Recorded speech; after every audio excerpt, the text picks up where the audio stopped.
A freezing runaway bride, shredded gown flapping, stumbles into an old recluse's mountain den. "You savage! Get me out of this god-forsaken wilderness now," she snaps. Her survival hangs by a thread, but one look at his weathered hands, a tiny detail, shifts everything. What he teaches her next will forge her fate forever. She had fled dry dust, a town where the air itself seemed thick with stale expectations and the oppressive weight of tradition. Her betrothal, a loveless union arranged solely for wealth and status between two prominent families, had felt like a suffocating shroud, a living burial that threatened to steal her very breath, her identity, and her future.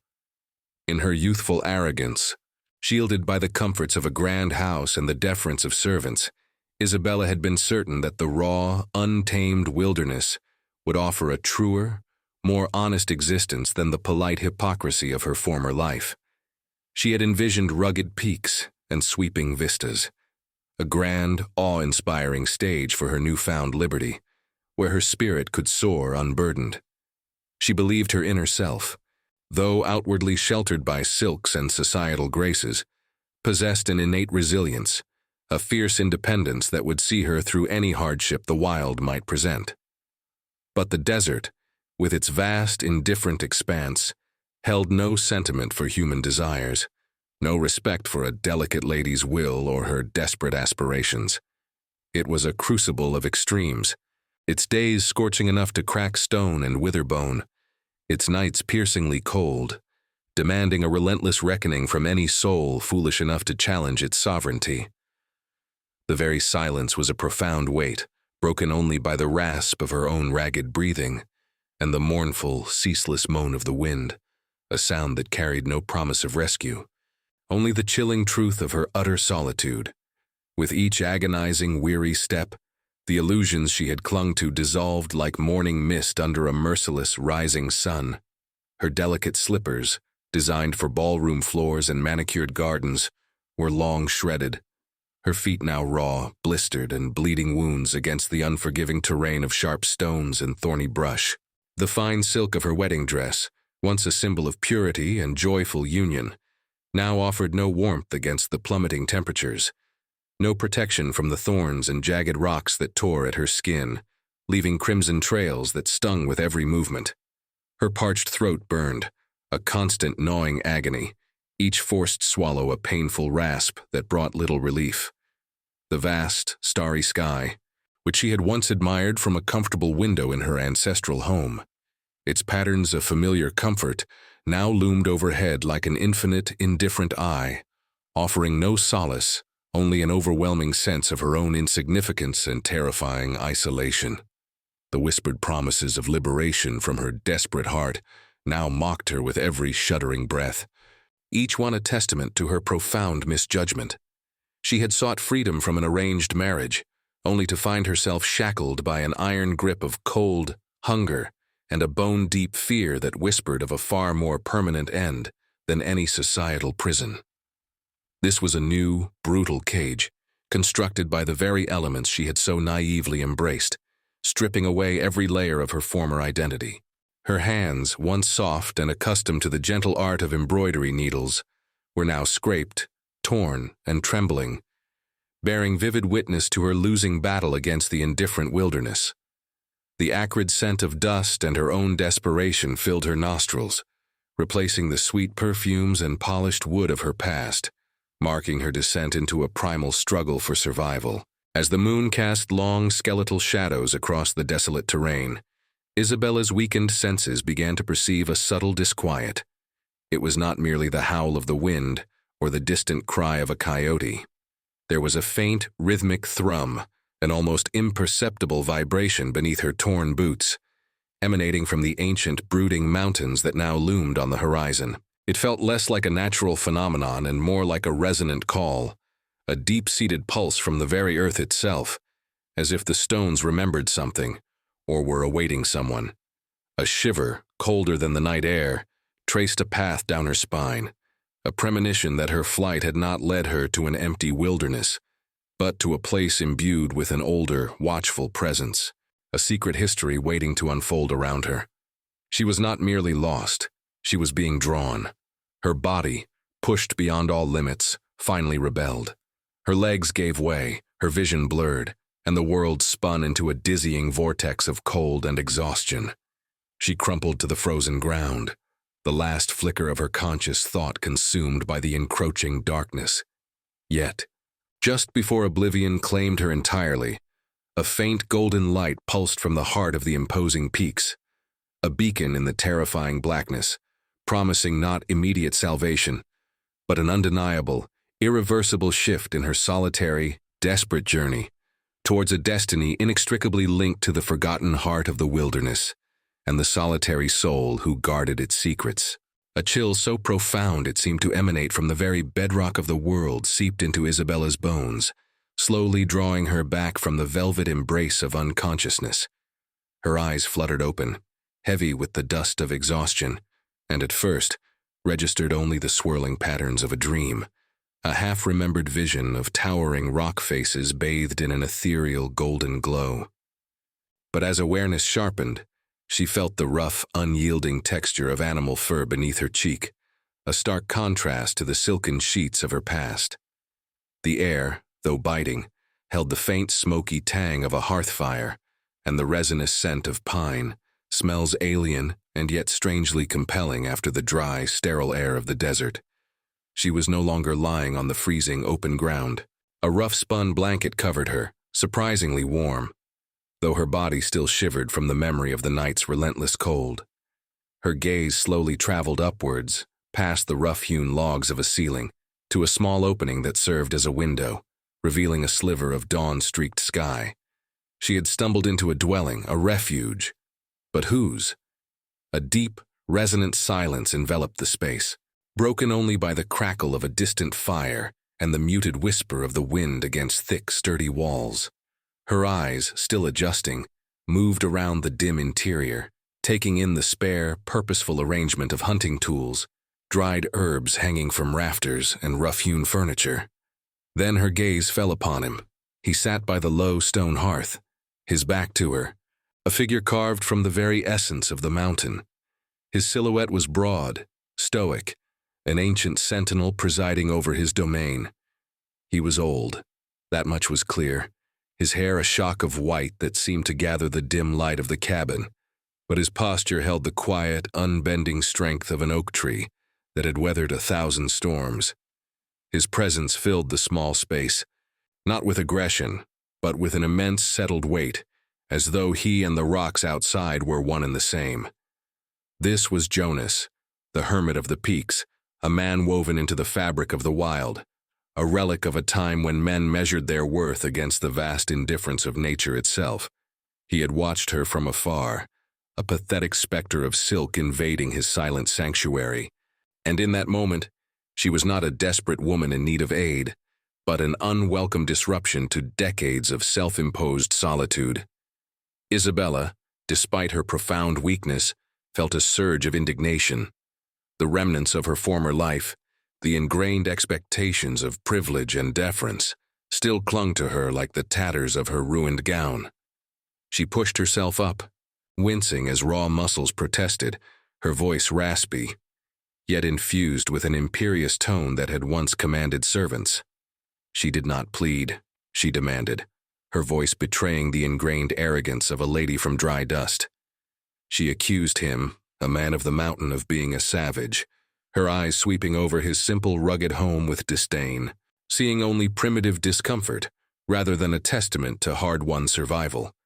Her words were sharp, fueled by her own misery and fear, yet she was blind to the true nature of the man before her, unable to perceive the profound strength and quiet dignity in his weathered face and calloused hands, or the warmth of the fire he had clearly maintained for her. She saw only a crude obstacle, a further humiliation in her desperate flight. Jonas remained unmoving, his gaze fixed on the dancing flames, his silence a heavy, eloquent response that negated her every cutting word more effectively than any spoken rebuke ever could. He finally turned, his eyes, the color of ancient slate, slowly rising to meet hers. They held the weight of untold winters, the deep-seated solitude of 1,000 sunrises observed alone, and a quiet judgment that pierced through her remaining defenses. There was no anger in them, nor pity, only a vast, uncompromising understanding of the true scale of her predicament.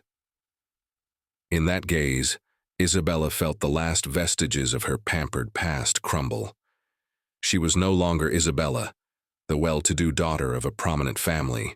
She was merely a vulnerable, desperate creature, stripped bare by the elements, wholly at the mercy of this silent, formidable man. His eyes, in their depth, hinted at something far more profound than simple survival. They seemed to hold the echoes of an ancient purpose, a knowledge not merely of the mountains, but of the spirits that resided within them, a silent guardianship passed down through unseen generations. A faded, intricate carving on the wooden hilt of a knife she now noticed tucked into his belt, depicting a soaring eagle with symbols she could not decipher, seemed to pulse faintly in the dim light, catching her attention, a subtle suggestion that his connection to this wild place ran deeper than she could ever comprehend. The fire in the hearth snapped and hissed, a small, vibrant heart beating within the rustic dwelling, reflecting in the old man's steady gaze. She knew, with a certainty that chilled her more than the night had, that this was her turning point. Her path here had been born of desperate flight, but her future now lay entirely within the hands of this reclusive man. She had run from one fate, only to crash into another, one far more demanding and uncompromising than any she could have imagined. Her only choice now was to accept, to submit to the raw, unvarnished truth of this mountain, and to the silent, unspoken terms of its sentinel. Jonas, with a slow, deliberate movement, reached towards the dying embers, stirring them back to life with a gnarled piece of wood. The gesture was not an invitation, but a demonstration of power, a quiet assertion of control over the one thing that stood between her and the freezing oblivion of the peaks.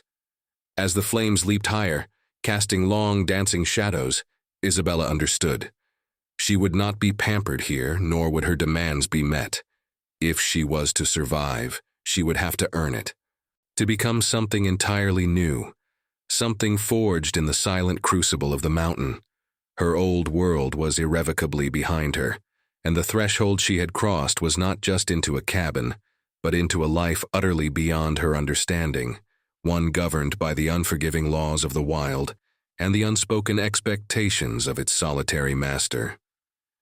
The morning light, filtered through the small, greased paper window, did little to soften the harsh realities of the mountain man's cabin.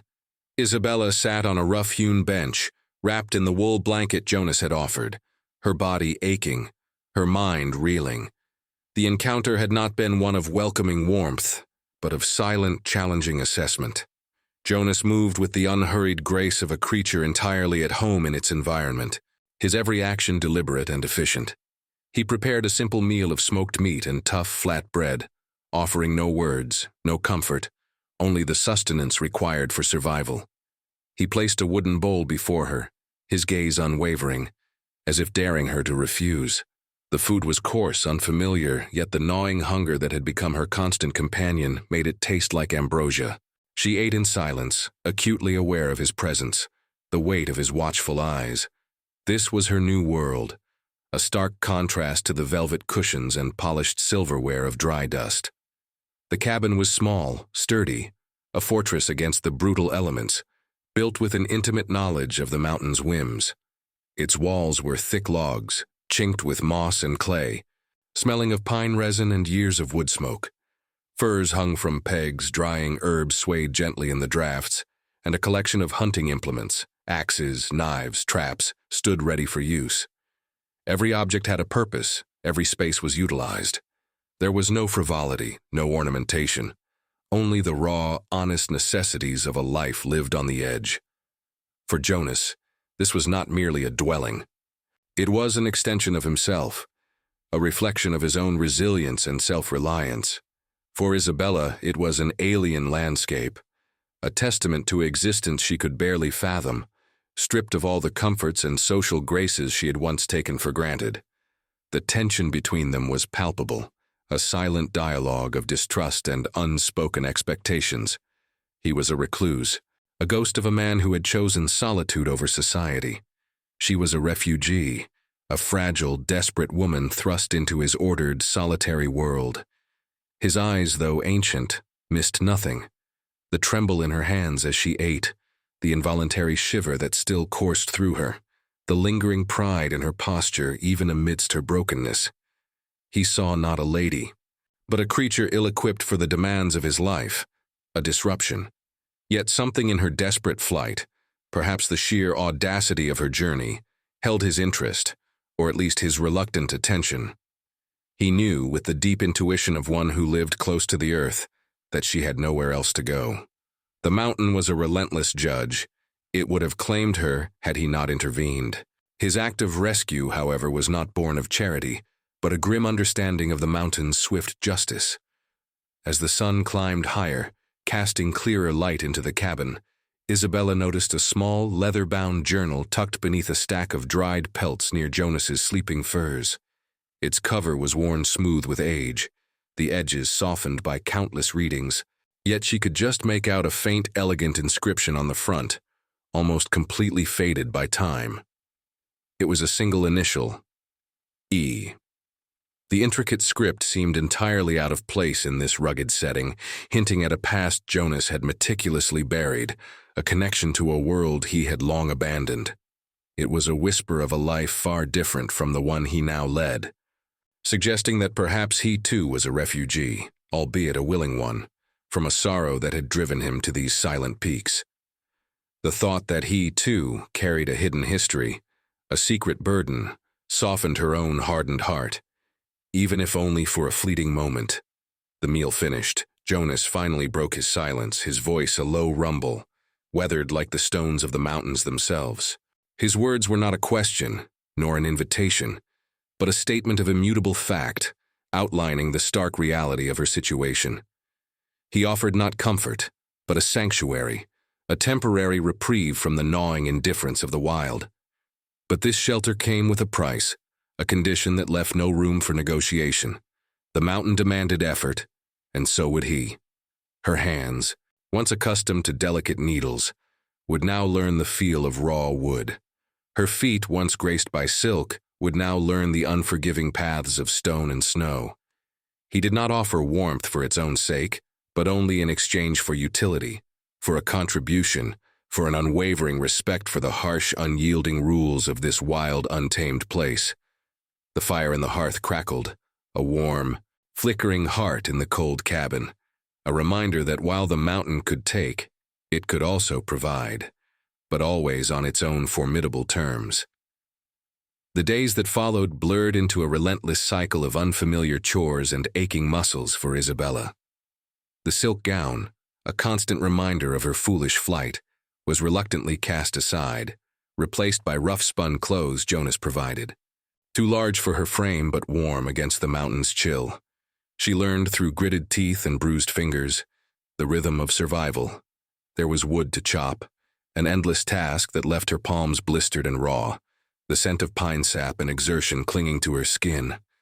Water had to be fetched from a stream, its glacial cold a shock to her tender hands. She learned to mend torn pelts with coarse thread and a bone needle, a task far removed from the delicate embroidery she once practiced, but one that gradually transformed her soft fingertips into toughened pads. The sharp metallic tang of an axe striking wood became a constant companion, echoing through the quiet valley. Jonas watched, his slate-gray eyes missing nothing, offering no praise, no pity, only a quiet expectation that she would perform the tasks set before her. He taught her the names of edible roots and berries, the tracks of deer and rabbit in the snow, the subtle signs of changing weather in the sky. Her failures were met with a silent, disapproving shake of his head. Her small victories, like successfully splitting a stubborn log or starting a fire with flint and steel, were acknowledged only by a brief, almost imperceptible nod. Yet, in that stoic acceptance, Isabella found a strange, nascent satisfaction. Each blister, each aching joint, was a testament to a growing strength, a defiance against the fragility she had once embodied. The constant physical exertion slowly began to quiet the anxieties of her past, replacing them with a primal focus on the present, on the task at hand, on the sheer effort of staying alive.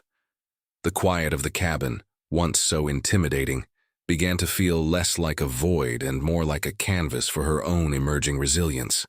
Her initial disdain for Jonas's primitive existence gradually softened, replaced by a grudging respect. She began to observe the intricate order of his world. His movements were never wasted. His knowledge of the mountain was encyclopedic. He could read the wind like a book, predict a blizzard days in advance, and find sustenance where she saw only barren rock.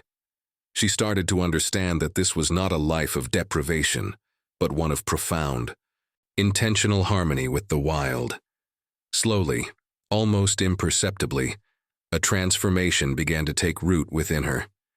The haughty demands faded, replaced by thoughtful observation.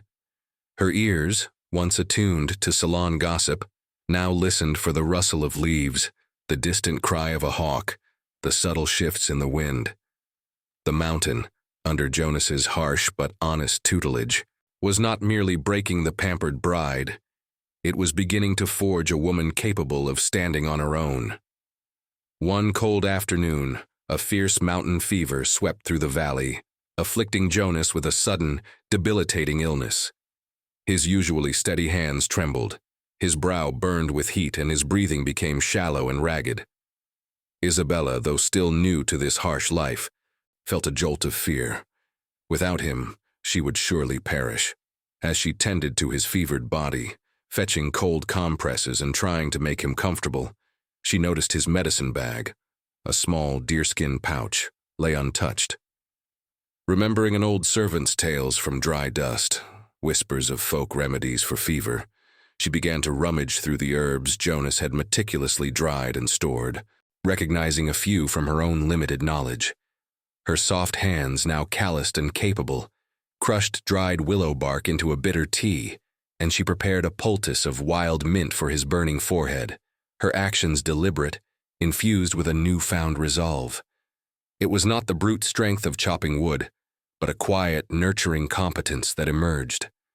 She turned the raw, survival-focused cabin into something more akin to a sick room, a place of care. As the days of Jonas's fever stretched on, Isabella, with her knowledge of simple remedies and her patient, unwavering care, slowly coaxed him back from the brink.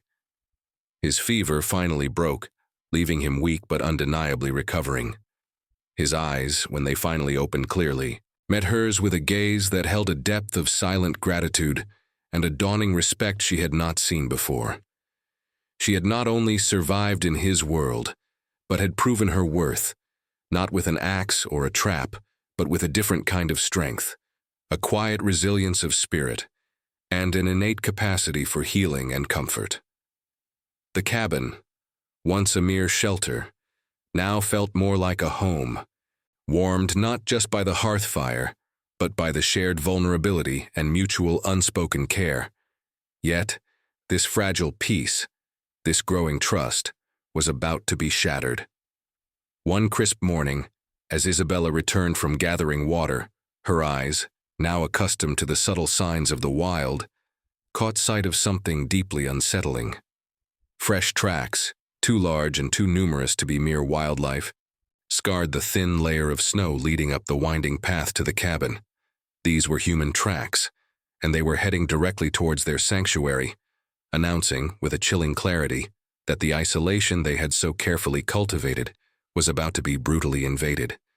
The discovery of the tracks sent a cold shiver down Isabella's spine, dispelling the fragile calm that had begun to settle over her new life. They were too distinct, too deliberate to be a chance encounter. She rushed back to the cabin, her heart pounding a frantic rhythm against her ribs, the quiet peace of the mountain suddenly shattered by the looming shadow of an unknown threat. Jonas, still recovering but regaining his strength, listened silently as she described what she had seen. His ancient eyes, now clear and sharp, hardened with an old, familiar wariness. The sanctuary was no longer secret. As the sun began its slow descent, painting the western peaks in fiery hues, the sound of approaching hoofbeats echoed through the valley, growing steadily louder, more insistent. The cabin, once a haven, now felt like a besieged fortress. Jonas, moving with a strength that belied his recent illness, began to barricade the heavy wooden door, his hands working with practiced efficiency. He retrieved his ancient, well-maintained rifle from above the hearth, its cold steel gleaming ominously in the dim light. Isabella, her breath catching in her throat, knew this was a moment of reckoning.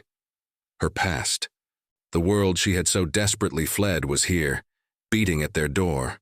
The sound of angry shouts, rough and demanding, ripped through the quiet air, a violent intrusion that brought with it the bitter taste of fear. A man's voice, thick with menace and authority, boomed from outside, demanding entry, demanding her.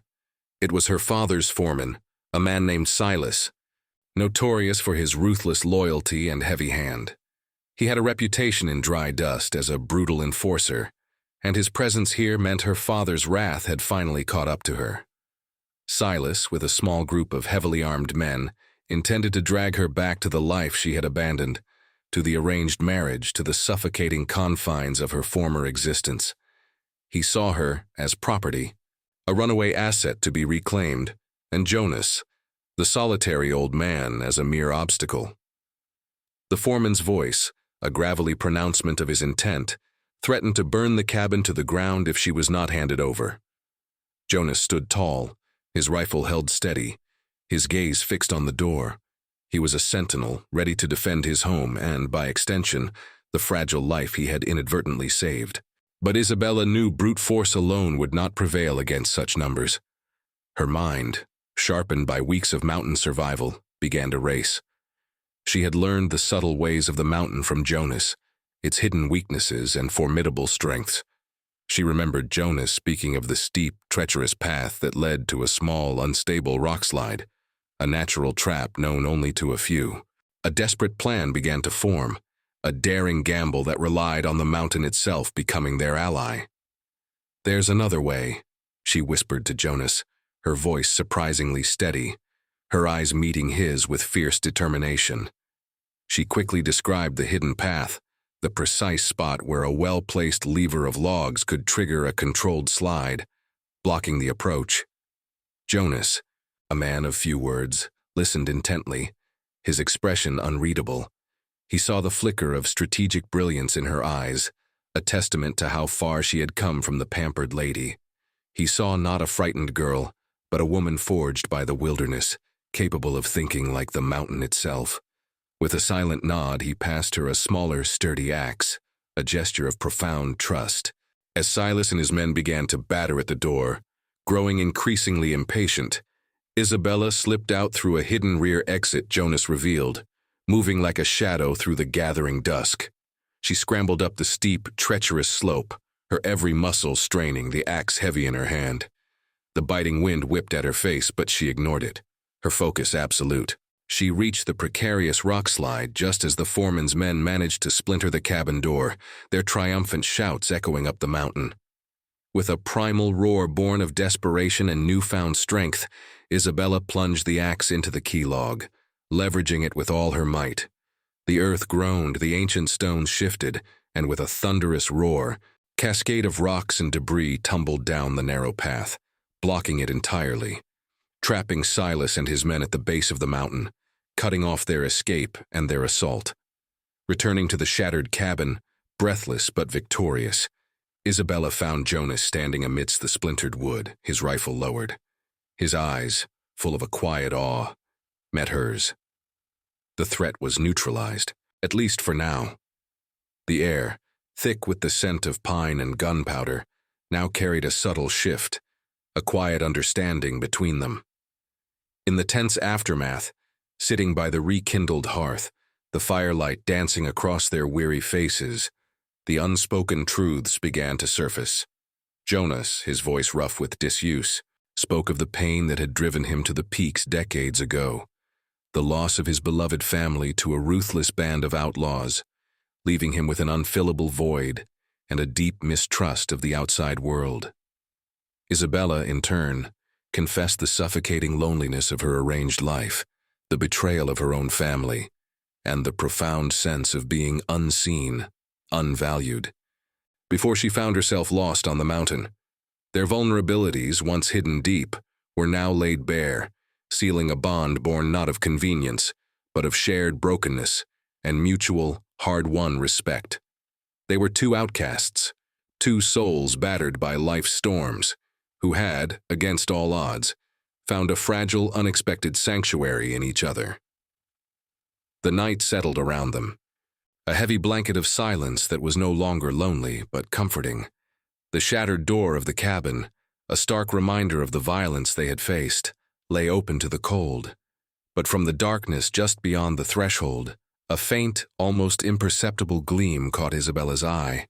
It was a silver locket, engraved with a familiar crest, the very crest of her betrothed's family, lying half-buried in the fresh snow, dropped in the chaos by one of Silas's men. It was a chilling promise that while this battle was won, her past, like a predator, would always linger on the fringes, watching, waiting for another chance to reclaim her. With the immediate threat repelled and Silas's men temporarily stranded by the rock slide, a profound quiet descended upon the mountain. It was a silence different from the one Isabella had first encountered, no longer tinged with menace, but with a fragile sense of hard-won peace. The shattered cabin door was quickly repaired, Jonas working with practiced hands, Isabella assisting, their movements a synchronized dance born of necessity and growing familiarity. The air, though still crisp with the scent of pine and lingering wood smoke, now also held the faint aroma of healing herbs, and something else, the undeniable comforting scent of hearth and home. In the days and weeks that followed, a deep and unspoken bond solidified between the old mountain man and the runaway bride. They moved through their daily routines with a quiet understanding, a rhythm born of shared struggle and mutual survival. Isabella learned to hunt alongside Jonas, her aim with a bow steadily improving, her senses sharpening to the subtle movements of the forest. She helped him set traps, identified tracks in the snow, and learned to clean and prepare game. Her hands, once soft and decorative, now strong and capable, no longer flinching from the grim realities of survival. They spent long evenings by the fire, mending gear, preparing food, or simply sitting in companionable silence, the flickering flames casting long, dancing shadows on the cabin walls. Sometimes, Jonas would speak of the mountains, of their ancient wisdom, their unforgiving beauty, his voice a low, gravelly drone that wove tales of a wildness that predated human memory. Isabella, in turn, would share stories of her own, of a world filled with grand houses and intricate social dances, a world so far removed from their present reality it seemed almost mythical. Yet, in the telling, they found common ground, discovering that the human heart, whether cloistered in a ballroom or isolated on a peak, yearned for connection, for understanding. The isolation that had once defined Jonas's life now felt less like a burden and more like a shared sanctuary. He had found a companion and Isabella, a protector, a mentor, and a steadfast anchor in a world that had once sought to drown her. The cabin, once a place of mere survival, became a true home, radiating a warmth that seeped into their very souls. As winter's grip slowly began to loosen, giving way to the first hesitant whispers of spring, Isabella noticed a peculiar pattern on the leather-bound journal Jonas sometimes glanced at, the one with the faded E on its cover. Beneath the worn initial, a smaller, intricately carved symbol was just visible, a stylized mountain peak with a single, soaring eagle above it. It was identical to the design she had seen on the hilt of his knife, and strikingly similar to a faded emblem on an old, forgotten silver brooch her own mother had sometimes worn, a relic passed down through generations of her family, one that had been lost after her mother's passing and presumed stolen. The uncanny resemblance sent a prickle of recognition down her spine, connecting their seemingly disparate pasts with an invisible thread, whispering of a shared ancestry, a deep-seated legacy tied to these very mountains. This was not merely fate, it was the weaving of destinies, a profound, almost mystical connection that suggested their meeting was not chance, but the culmination of a long-forgotten heritage. The gentle thawing of the mountain paths, however, brought with it not just the promise of spring, but a renewed sense of unease. The melting snows began to reveal more than just green shoots and budding wildflowers. One afternoon, while checking their traps, Jonas discovered a small, expertly carved wooden bird, impaled on a sharp branch near their water source. It was a local warning symbol, used by the native tribes of the region, signifying imminent danger, a message that their isolated peace was once again under threat. The carving was fresh, the wood still light, indicating a recent placement. The message was clear. Someone or something was approaching, and this time, the warning came not from her past, but from the depths of the mountain itself. The quiet understanding in their eyes turned to a shared apprehension. Their sanctuary, so carefully constructed, was about to be tested once more, by a danger far older and more primal than any they had yet faced. The discovery of the carved bird sent a ripple of disquiet through the cabin. Jonas, his face etched with concern, recognized the symbol immediately. It spoke of a warning, a territorial marker, a sign that intruders were venturing deep into lands usually left undisturbed. The tranquil rhythm of their days abruptly shifted, replaced by a vigilant watchfulness. The peace they had found was fragile, vulnerable to the raw, untamed forces of the world beyond their small sanctuary. Isabella, her heart heavy, knew that the relative calm was over. The mountain, like life itself, offered no permanent respite. The source of the threat soon revealed itself, far more menacing than they could have anticipated. It was not merely a band of opportunists or the lingering shadow of her family's wrath. Word had reached the distant settlements of a rich bounty offered for the capture of the runaway bride, a sum her jilted fiancé had publicly declared, his pride wounded beyond measure. This time he had enlisted not mere thugs, but a group of seasoned bounty hunters, known for their relentless pursuit and brutal efficiency. They saw Isabella not as a woman, but as a prize, a commodity to be delivered, and the old mountain man as an inconvenient obstacle. Their presence was heralded by the distant, chilling echo of rifle shots, not aimed at them, but at the mountain's wildlife, a grim display of dominance and a clear message. They were here to stay until their quarry was secured. These men were not interested in negotiation. They sought only their reward. One crisp morning, Isabella and Jonas, out checking their traps, discovered a grim scene. A deer, freshly killed, not by a hunter seeking sustenance, but by a precise shot to the head, left to rot. Beside it, etched into the snow with a boot heel, was a crudely drawn symbol of a wedding ring, a cruel taunt meant specifically for Isabella. It was a message delivered with chilling clarity. They knew who she was, and they were closing in. Her past had not merely followed her, it had mutated into a relentless mercenary pursuit. Jonas, his hand tightening on his rifle, understood the ruthlessness of their adversaries. These men were not merely tracking. They were playing a psychological game, aiming to break Isabella's spirit before they even reached the cabin. As days turned into nights, the bounty hunters' tactics grew more aggressive. Small, strategic fires were set, not close enough to threaten the cabin directly, but positioned to cut off their usual escape routes, to herd them further up the treacherous, ice-bound slopes. The constant distant crackle of gunfire and the ominous glow of distant flames became a terrifying backdrop to their nights. The air grew thick with the stench of burning pine and the acrid tang of fear.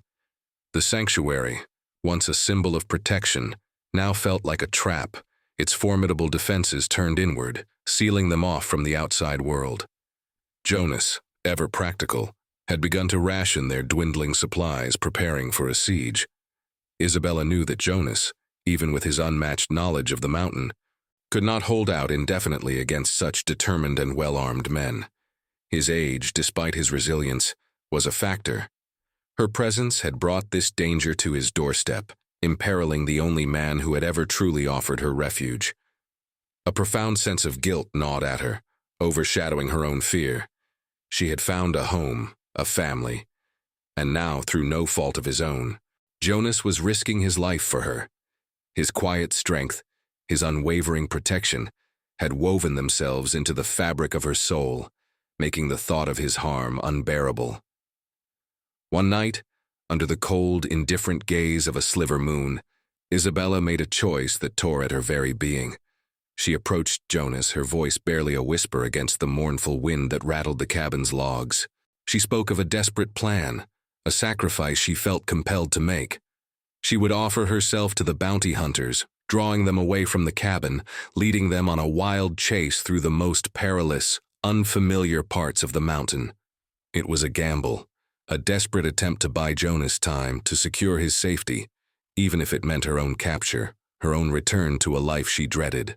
She would rather face her old tormentors alone than see Jonas, her quiet protector, fall defending her. She would become the bait, a single vulnerable target, to ensure the survival of the home they had built together. It was a choice born not of weakness, but of a fierce protective love, a testament to the found family she had come to cherish above all else.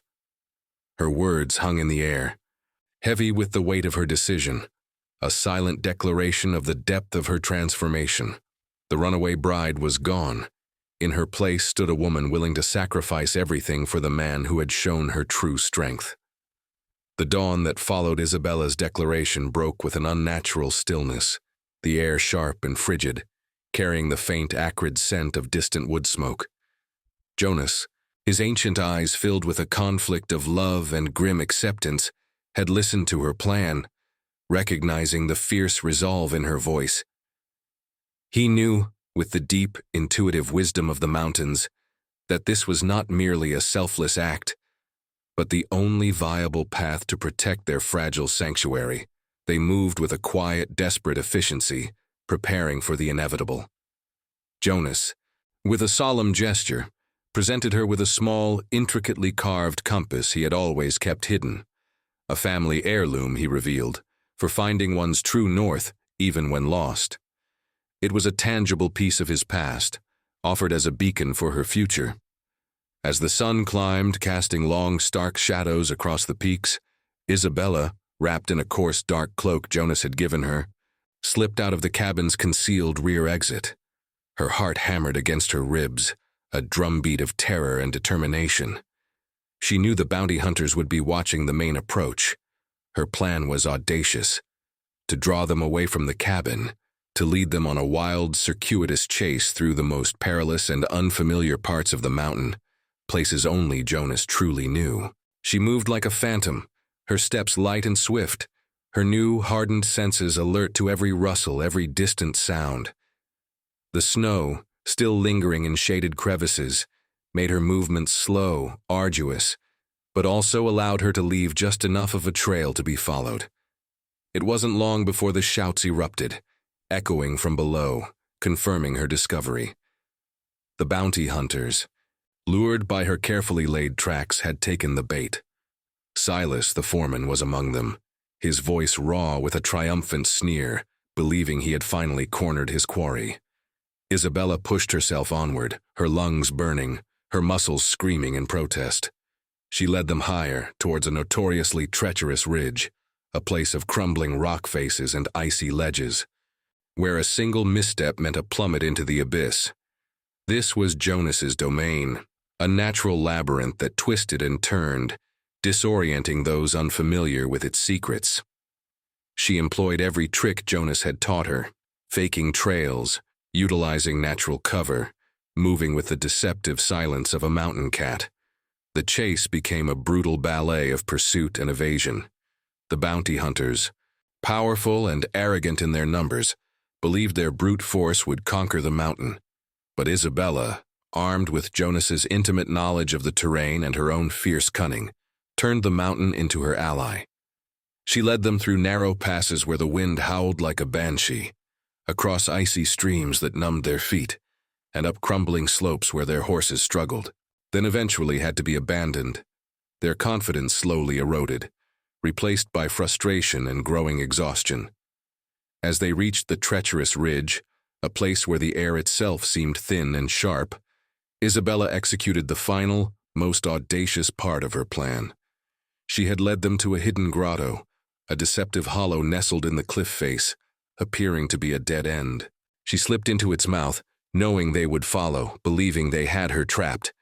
But as the first bounty hunter, a burly man with a cruel sneer, stepped into the grotto, A sudden, piercing shriek ripped through the air. From the shadows of the grotto's ceiling, a massive, enraged mother bear, disturbed from her winter den, lunged forward with a furious roar, claws extended. Jonas, anticipating Isabella's move and knowing the mountain's wild inhabitants better than any man, had deliberately driven the bear to that particular den days earlier, a subtle manipulation of the wild's raw power. The ensuing chaos was immediate and visceral. The bounty hunter screamed, scrambling back in terror, only to be met by a hail of rocks dislodged by the bear's fury, cascading from above, blocking the narrow entrance to the grotto and pinning him. Silas, momentarily stunned by the sudden turn of events, shouted orders to his remaining men, but their bravado had evaporated. They were disoriented, battered, and now faced not just a woman, but the raw, unpredictable wrath of the mountain itself. Just as Silas raised his rifle, aiming not at Isabella, but at the grotto to finish the trapped hunter and clear a path, a figure emerged from the swirling mist that had begun to creep up the mountain. It was Jonas, his rifle held high, his ancient face a mask of grim determination. He was not alone. Behind him, emerging from the mists, were several figures, not armed men, but the native elders from whom Jonas had learned the warning signs, their faces painted with ochre, their presence a silent, powerful affirmation of their shared guardianship of the mountain. They stood as a quiet, formidable force, their very presence a testament to an ancient, unwavering sovereignty. Silas, confronted by the sudden appearance of the elders and the primal chaos unleashed by the bear, hesitated, his eyes wide with a dawning fear. He was a man of the lowlands, a man who understood money and power, but not the untamed spirit of the mountains or the quiet strength of those who protected it. Jonas, his voice a low, resonant rumble that carried above the wind, issued a single final warning. He spoke not of threats, but of balance, of the mountain's wrath for those who disturbed its peace, and of the sacred bonds formed within its heart. Silas, seeing his men falter, their resolve broken, and faced with a force he could not comprehend or control, made a quick, desperate decision. With a final, furious curse, he gathered his remaining men and retreated, scrambling down the treacherous slopes, their pursuit abandoned, their defeat absolute. The bounty hunters were gone, defeated not by a single bullet, but by the combined cunning of Isabella, the ancient wisdom of Jonas, and the raw, untamed power of the mountain itself. Isabella stood breathless, watching them disappear into the mist, the tension slowly draining from her body. The primary threat was vanquished, her freedom seemingly secured. Yet, as the last echoes of their retreat faded, her gaze fell upon the small silver locket, engraved with her betrothed's crest, still lying half-buried in the snow from the previous day. It was a stark reminder that while this battle was won, the tendrils of her past, like persistent weeds, would always seek to find purchase, perhaps through others who might yet hear the whispers of a forgotten bounty, or through the very families who sought to reclaim what they believed was theirs, a small, chilling detail left in the cold mountain air. 9 months later, the mountain was alive with the vibrant hues of late summer. Wildflowers bloomed in brilliant splashes of color across the slopes, and the air hummed with the industrious buzz of bees. The cabin, no longer a solitary outpost, now radiated a profound warmth, its log walls echoing with the quiet joy of a new beginning. Isabella, her movements now imbued with a gentle grace, moved about the small dwelling, her silhouette softened by the undeniable curve of pregnancy beneath her homespun dress. Her hands, once delicate and prone to injury, now moved with the confident strength of a woman who had mastered her environment, preparing a simple, fragrant stew over the open hearth. The scent of simmering herbs and fresh game mingled with the pervasive aroma of pine and wood smoke, creating an atmosphere of deep, abiding contentment. Jonas sat by the window, not with the stoic solitude of his past, but with a quiet, watchful pride. His ancient eyes, once heavy with the loneliness of 1,000 winters, now held a sparkle of newfound joy, reflecting the life that blossomed within their small world. He was no longer merely a reclusive mountain man. He was a patriarch, a grandfather figure, his quiet wisdom now shared, his life enriched by the vibrant presence of his found family. The cabin, once a haven from the world, had become a testament to connection, a living, breathing entity where two lost souls had not only found refuge, but had cultivated a home in the truest sense of the word. They worked the land together, hunted and gathered, their lives woven into the very fabric of the mountain. Isabella, the runaway bride, had blossomed into a woman of incredible resilience and profound love, her spirit as untamed and beautiful as the wilderness that surrounded them.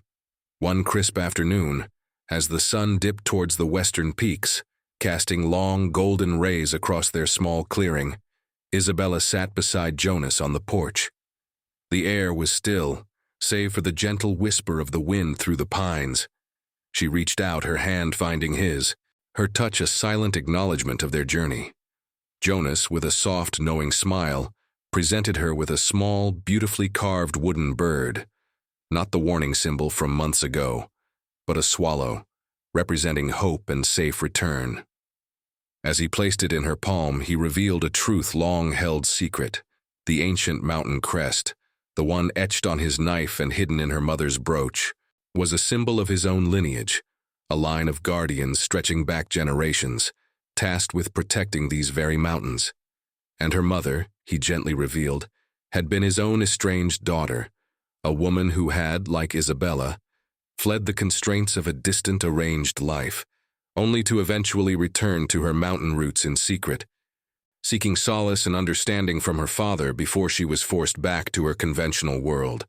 This sacred place, Isabella's sanctuary, was not merely a random refuge, but her ancestral home, a legacy of defiance and resilience woven into her very bloodline. Her arrival had not been mere chance, but a return to a heritage she never knew she possessed, a destiny long written in the ancient stones of the peaks. The realization settled over Isabella like a warm, comforting cloak. Her journey, her desperate flight, had not been an escape but a homecoming, a rediscovery of her true lineage and the profound strength that pulsed within it. The silver locket, a forgotten relic of her past, now held no power. It was merely a faded symbol of a world she had transcended, a life she had bravely outgrown. Her child, soon to arrive, would be born not into a world of societal obligation, but into the honest, unwavering embrace of the mountain, carrying within them the wild spirit of their ancestors, and the quiet strength of two souls who had found each other against all odds. The sun dipped below the horizon, painting the sky in a spectacular canvas of fiery oranges and deep purples.